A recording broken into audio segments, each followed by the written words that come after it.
ڪنڌڪوٽ लॻ B section थाणे जी हद में दाड़ियलनि जी पुलिस मोबाइल ते फायरिंग, हिकु पुलिस अहलकार शहीद, 2 ज़ख़्मी, लाश ऐं ज़ख़्मी अस्पताल मुंतक़िल। फायरिंग जो सिलसिलो जारी।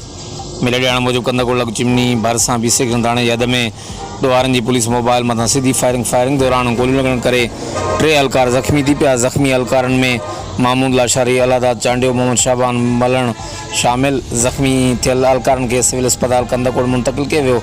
ज़ख़्मियुनि में हिकु ॼणे जी हालत गणती जोगी हुअण करे लाड़काणे रेफर कयो वियो, जिते हिकु ॼणो मामूद लाशारी ज़ख़्मी सूरन सां फ़ौत थी वियो। पुलिस ऐं ॾोहारनि विच में फायरिंग जो सिलसिलो हलंदड़ आहे। फायरिंग सां इलाइक़े में ॾाका पकिड़िजी वियो आहे। ज़िले जे मुख़्तलिफ़ थाणनि जी पुलिस नफ़री इलाइक़े घेरे हेठि आणे छॾियो आहे। फायरिंग जो सिलसिलो जारी ॿुधाए पियो वञे। हर वक़्तु आगाह ॾिसंदा रहो DTN न्यूज़।